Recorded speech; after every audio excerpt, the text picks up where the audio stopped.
Hello netizen, welcome sa InosVLOG. This time, I'm going to interview my former classmate in Ateneo. And by the way, shout out to Ma'am V. Gapas, our DevCom head instructor, for teaching us how to communicate properly to the use of our vernacular language and English as a tool of communication. And this time, they're featuring my classmate here in my vlog in the portion called ENTREVISTA. I speak, I feel, I live, I learn.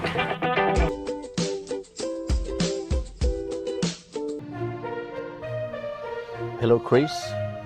These are my first three questions. Number one, what made you decide to have a YouTube channel?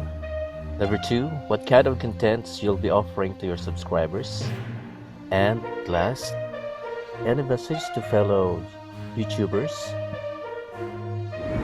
At first, I decided to have a YouTube channel so that I can make a playlist of my favorite praise and worship songs. But now, due to the problems in the Philippines, I would like to support Vice President Leni Robredo and other oppositions on the YouTube platform because I believe it's a good advocacy. At the moment, I have mixed contents, but I'm planning that later it will be more political reviews to help educate the Filipinos. Use your YouTube channel for a good cause. Very well said, Chris. Thank you so much for having time to have this interview with me. Ngayon ay narito,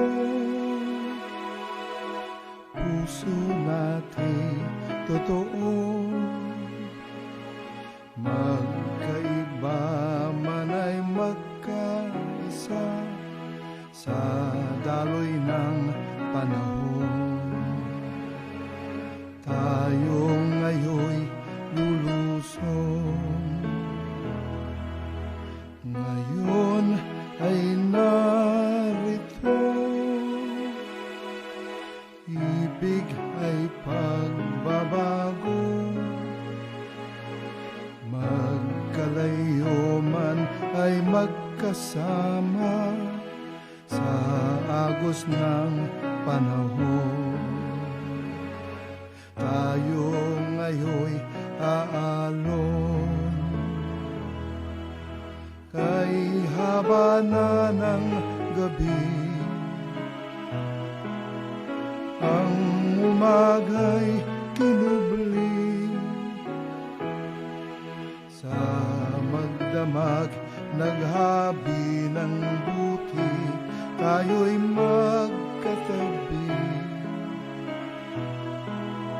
Takot ay isang tabi, kailan may di na kimi.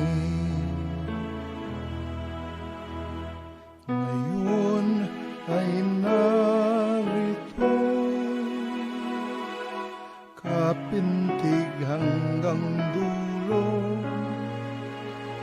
May pagkabaman ay may pag-asa sa sigwa ng panahon.